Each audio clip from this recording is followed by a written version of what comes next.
When you ask to think of a person God dealt with in the Bible because of pride, who comes to your mind? Me, Nebuchadnezzar. Nebuchadnezzar was the king of Babylon at the time. Babylon during his reign was known all over the world as a very powerful and great land that conquered a lot of people and places.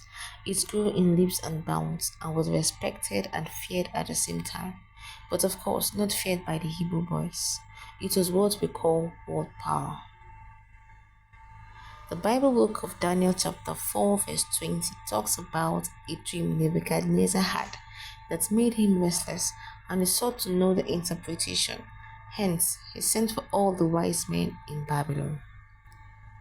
None of the wise men understood the dream, let alone could interpret it. Daniel was recommended, and by the help of God, he interpreted the dream. Verse 25 to 26 of that same chapter talks about the interpretation of the dream by Daniel. In verse 27, Daniel gave an advice, but Nebuchadnezzar did not adhere to it. Maybe God would have showed mercy and the dream would have been averted if he had listened to Daniel's advice. Verse 29 and 30 of the chapter tells of his boasting even after the scary dream and interpretation. God showed him that man is nothing without him, and he does not share his glory with man. Verse 31 to 33 was the manifestation of the dream in the life of the king. Don't just respect God, fear him.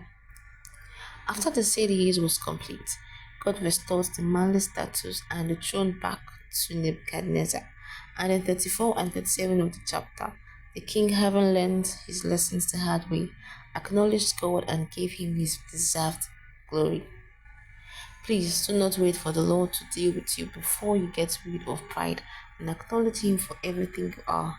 You may not be lucky like Nebuchadnezzar to get a second chance. God loves you. Give your life to Him now before it becomes late. Stay blessed.